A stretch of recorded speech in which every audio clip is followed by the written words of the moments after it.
Revisit books podcast में आपका स्वागत है, जहां हम किताबों को छोटे छोटे ज्ञान में बदलते हैं जिनका आप हर दिन इस्तेमाल कर सकते हैं। तो आज हम जिस किताब पर चर्चा करने जा रहे हैं उसका नाम है how to decide simple tools for making better choices. इसकी लेखिका है एनी ड्यूक। और जब मैंने इनके बारे में पढ़ा तो मुझे लगा कि अरे, इनसे बेहतर कोई और ये किताब लिख ही नहीं सकता था। ये बात तो है।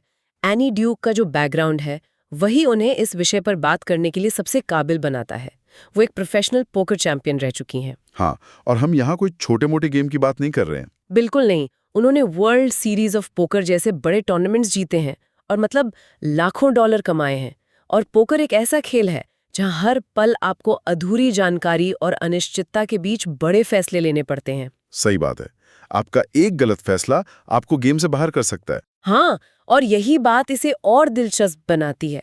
ये सिर्फ अनुभव की बात नहीं है। उन्होंने कॉग्निटिव साइंस में डॉक्टरेट की पढ़ाई भी की है। तो एक तरफ वो पोकर खिलाड़ी हैं जिसे असल दुनिया में दबाव के तहत दांव लगाना आता है, और दूसरी तरफ वो एक वैज्ञानिक हैं जो ये समझती हैं कि हमारा दिमाग इन सिचुएशंस में काम कैसे करता है और हम गलतियां कहाँ करते हैं। ये एक बहुत ही अनोखा कॉम्बिनेशन है ना? बिल्कुल। इसीलिए ये किताब सिर्फ किताबी ज्ञान या थियरी पर नहीं है। ये असल दुनिया के अनुभव और वैज्ञानिक समझ का एक प्रैक्टिकल मिश्रण है। और ये इस बहुत ही बुनियादी सवाल का जवाब देती है कि हम बेहतर फैसले आखिर ले कैसे सकते हैं। हम अक्सर सोचते हैं कि अच्छे फैसले लेना एक तरह की कला है। हाँ, या तो गट फीलिंग से आती है या फिर किस्मत से। सही कहा। लेकिन एनी ड्यूक का तर्क है कि ये कोई रहस्यमयी कला नहीं बल्कि एक स्किल है, एक कौशल है जिसे सही तरीकों और सही प्रक्रियाओं से सीखा जा सकता है और सुधारा भी जा सकता है।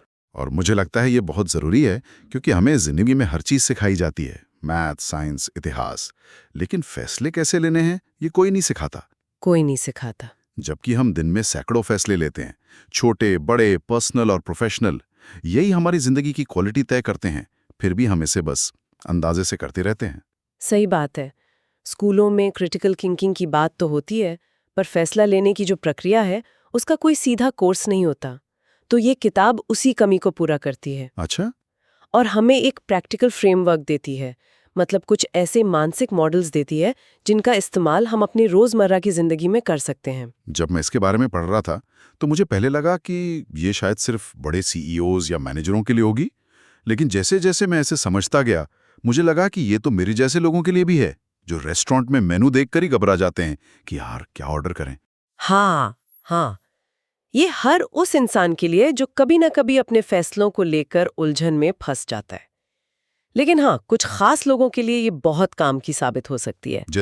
जैसे वो लोग जो करियर या जिंदगी के एक बड़े मोड़ पर खड़े हैं। वो सोच रहे हैं कि नौकरी बदलें या नहीं, किसी दूसरे शहर में शिफ्ट हो या नहीं, या शादी करें या ना करें। हाँ, ये ऐसे फैसले हैं जिनका असर सालों तक रहता है और ये किताब उन्हें स्पष्ट रास्ता दिखा सकती है। और जैसा मैंने कहा, ओवर थिंकर्स के लिए तो ये एक तरह की संजीवनी बूटी हो सकती है, जो लोग छोटे छोटे फैसलों पर भी घंटों बर्बाद कर देते हैं, जिसे एनालिसिस पैरालिसिस कहते हैं। हाँ, किताब में एक जगह बताया गया है जो मुझे बहुत चौंकाने वाला लगा कि एक औसत इंसान हर साल लगभग 250 घंटे 250 घंटे? हाँ, यानी 10 दिन से भी ज्यादा सिर्फ ये सोचने में बिताता है कि क्या खाएं, क्या पहने और नेटफ्लिक्स पर क्या देखें। अरे बाप रे, ये तो मानसिक ऊर्जा की बर्बादी है जिसे हम बड़े और जरूरी फैसलों के लिए बचा सकते हैं। बिल्कुल। और जैसा आपने कहा, ये लीडर्स और मैनेजर्स के लिए तो बेहद उपयोगी है ही। उन्हें अक्सर अपनी टीम के साथ मिलकर फैसले लेने होते हैं। तो ये किताब उन्हें सिखाती है कि कैसे ग्रुप थिंक से बचें, मतलब जहां सब लोग सिर्फ एक दूसरे से सहमत होने के लिए एक ही दिशा में सोचने लगते हैं और कोई भी अलग राय रखने की हिम्मत नहीं करता। तो संक्षेप में, ये हर उस व्यक्ति के लिए है जो अपने फैसलों को किस्मत के भरोसे छोड़ने के बजाय एक भरोसेमंद प्रक्रिया से सुधारना चाहता है। और ये उन लोगों के लिए भी है जो अपने पुराने फैसलों पर पछताते हैं और ये समझना चाहते हैं कि उनसे सही सबक कैसे सीखा जाए ताकि भविष्य में वही गलतियां न दोहराई जाएं। सही पकड़ा। तो फिर कहाँ से शुरू करें? इस स्किल को सीखने की प्रक्रिया में पहला और सबसे जरूरी कदम क्या होना चाहिए? मेरे हिसाब से किताब का जो सबसे बड़ा और बुनियादी आइडिया है वो है अच्छे नतीजों और अच्छे फैसलों में फर्क करना। ये सुनने में बहुत आसान लगता है ना? लेकिन असल में हम ये गलती हर रोज करते हैं। हर रोज, और लेखिका ये नाम देती हैं रिजल्टिंग। रिजल्टिंग। हाँ, मतलब हम किसी फैसले को उसके नतीजे के आधार पर, उसके रिजल्ट के आधार पर अच्छा या बुरा आंकते हैं। हम नतीजे को देखते हैं और मान लेते हैं कि अगर नतीजा अच्छा है तो फैसला भी अच्छा था, और अगर नतीजा बुरा है तो फैसला भी बुरा था। जबकि ऐसा होता नहीं है। बिल्कुल नहीं। किताब में इसका एक बहुत ही अच्छा उदाहरण दिया है। मान लीजिए किसी ने अपनी नौकरी छोड़कर एक नई कंपनी ज्वाइन की। ठीक है। अब दो अलग अलग भविष्य की कल्पना करते हैं। पहले सिनेरियो में नई नौकरी बहुत अच्छी निकली, उसे तरक्की मिली, सैलरी बढ़ गई, तो सब क्या कहेंगे? सब कहेंगे क्या दूर की सोची थी, कितना बढ़िया फैसला था। बिल्कुल। और दूसरे सिनेरियो में नई नौकरी खराब निकली, कंपनी की हालत ठीक नहीं थी और कुछ महीनों में ही इसे नौकरी छोड़नी पड़ी। अब वही लोग क्या कहेंगे? कितना बेवकूफी भरा फैसला था, पुरानी नौकरी अच्छी थी। जबकि दोनों ही मामलों में फैसला लेने की प्रक्रिया और उस समय उस व्यक्ति के पास मौजूद जानकारी बिल्कुल एक जैसी थी। फर्क सिर्फ नतीजे का था, जो कि अक्सर हमारे काबू से बाहर होता है। ये तो बहुत होता है। क्रिकेट में भी ऐसा ही होता है। अगर कोई कप्तान टॉस जीतकर एक अजीब सा फैसला ले और टीम जीत जाए तो उसे जीनियस कहते हैं। हाँ, और अगर हार जाए तो बेवकूफ। जबकि फैसला लेने का कारण और प्रक्रिया तो वही थी। बिल्कुल। और यहीं पर किस्मत यानी लक की भूमिका आती है। अच्छे फैसलों के भी बुरे नतीजे हो सकते हैं, जिसे हम बैड लक कहते हैं, और खराब फैसलों के भी अच्छे नतीजे हो सकते हैं, जिसे लेखिका मजेदार ढंग से डम लक कहती हैं। डम लक जैसे कोई नशे में गाड़ी चलाकर घर सुरक्षित पहुंच जाए तो इसका मतलब ये नहीं कि नशे में गाड़ी चलाना एक अच्छा फैसला था, वो बस डम लक था। सही बात है। और हम अक्सर इस डम लक को नजरअंदाज कर देते हैं और अपनी सफलता का पूरा श्रेय अपनी काबिलियत और अपने फैसले को दे देते हैं। और इससे हम गलत सबक सीखते हैं और भविष्य में वही जोखिम भरा काम फिर से करते हैं। इसीलिए एक अच्छा फैसला वो है जो उस समय मौजूद जानकारी के आधार पर एक अच्छी प्रक्रिया से लिया गया हो, भले ही नतीजा कुछ भी हो। हमें अपनी प्रक्रिया पर ध्यान देना चाहिए, क्योंकि सिर्फ वही हमारे नियंत्रण में है। अच्छा, तो अगर प्रक्रिया अच्छी है तो लंबे समय में नतीजे अपने आप बेहतर होंगे, किस्मत के उतार चढ़ाव के बावजूद। बिल्कुल। नतीजों से फैसला आंकने वाली बात तो समझ आ गई, लेकिन इसमें एक और मुश्किल है। एक बार जब नतीजा सामने आ जाता है तो हमारा दिमाग हमें ये यकीन दिला देता है कि अरे मुझे तो पहले से ही पता था कि ऐसा ही होगा। हाँ। इसी से जुड़ा है शायद अगला बड़ा आइडिया। आपने बिल्कुल सही नस पकड़ी है। इसे कहते हैं हाइंडसाइट बायस या पश्च दृष्टि पूर्वाग्रह। हाइंडसाइट बायस? हाँ, जब हमें नतीजा पता चल जाता है तो हम अतीत को उस नतीजे की रोशनी में देखने लगते हैं और हमें लगता है कि नतीजा तो पहले से ही तय था। ये एक तरह का भ्रम है जो हमारा दिमाग रचता है। किताब का एक और उदाहरण इसे बहुत अच्छे से समझाता है। मान लीजिए कोई फ्लोरिडा का रहने वाला है, जहां हमेशा गर्मी रहती है, और उसे बोस्टन में एक शानदार नौकरी मिलती है जहां की सर्दियां बहुत कठोर होती हैं। वो मौसम को लेकर चिंतित है, लेकिन फिर भी नौकरी ले लेता है। ठीक है। अब यहां भी दो सिनारियो देखते हैं। अगर उसे बोस्टन पसंद आ जाता है तो वो सोचेगा, मैं बेकार में ही मौसम की इतनी चिंता कर रहा था, मुझे पता होना चाहिए था कि मैं एडजस्ट कर लूंगा। और अगर उसे वहां बिल्कुल अच्छा नहीं लगता और वो परेशान हो जाता है तो वो सोचेगा, मैं कितना बड़ा बेवकूफ था, मुझे पता होना चाहिए था कि मैं फ्लोरिडा वाला होकर इतनी ठंड बर्दाश्त नहीं कर पाऊंगा। दोनों ही सूरतों में उसे लग रहा है कि नतीजा पहले से तय था और उसे पता होना चाहिए था। जबकि सच तो ये है कि फैसला लेते वक्त भविष्य पूरी तरह से अनिश्चित था। बिल्कुल। और ये पूर्वाग्रह हमें अपनी गलतियों से सही मायने में सीखने से रोकता है, क्योंकि हम ये भूल जाते हैं कि फैसला लेते समय हमारे पास कितनी सीमित जानकारी थी। तो इससे बचने का कोई तरीका है? हाँ, लेखिका एक बहुत ही प्रैक्टिकल टूल का सुझाव देती हैं, जिसे वो नॉलेज ट्रैकर कहती हैं। Knowledge tracker? हाँ, कोई भी जरूरी फैसला लेने से पहले एक जगह लिख लें कि आप इस बारे में क्या-क्या जानते हैं, आपकी क्या मान्यताएं हैं और आप क्या नहीं जानते। अच्छा। इससे जब बाद में नतीजा सामने आएगा तो आप वापस जाकर देख सकते हैं कि फैसला लेते वक्त आपकी समझ क्या थी। ये तो एक डायरी लिखने जैसा है, लेकिन अपने फैसलों की, ताकि हम बाद में खुद को ये कहकर धोखा ना दे सकें कि मुझे तो सब पता था। बिल्कुल, ये खुद के प्रति ईमानदारी बरतने का एक तरीका है।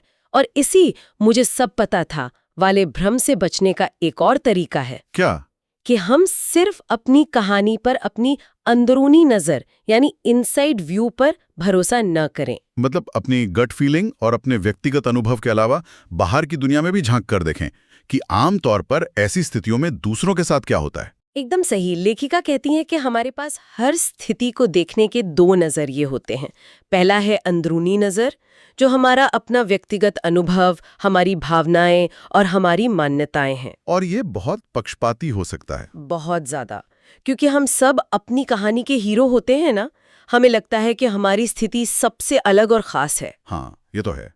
और दूसरा नजरिया है बाहरी नजर, आउटसाइड व्यू, जो दुनिया की हकीकत है, आंकड़े हैं और दूसरे लोगों के अनुभव हैं। इसका क्लासिक उदाहरण तो शादी वाला है। हाँ, बताइए। जब किसी की शादी होती है तो वे अपनी अंदरूनी नजर से सोचते हैं, हमारी जोड़ी तो खास है, हम कभी अलग नहीं होंगे। बिल्कुल। लेकिन अगर उन्हीं से किसी अनजान जोड़े के बारे में पूछा जाए कि उनके सफल होने की क्या संभावना है, तो वे तुरंत बाहरी नजर का इस्तेमाल करेंगे और कहेंगे, कहना मुश्किल है, आजकल तो 40-50% शादियां टूट जाती हैं। हाँ, वो तुरंत आंकड़ों पर चले जाएंगे।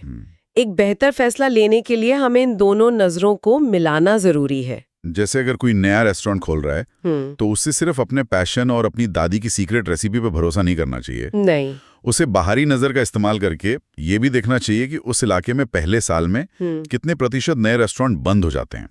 ये शायद सुनने में थोड़ा नेगेटिव लगे, लेकिन ये आपको हकीकत के करीब लाता है। और ये इसलिए भी जरूरी है क्योंकि हम सब बेटर देन एवरेज इफेक्ट का शिकार होते हैं। अच्छा, वो क्या है?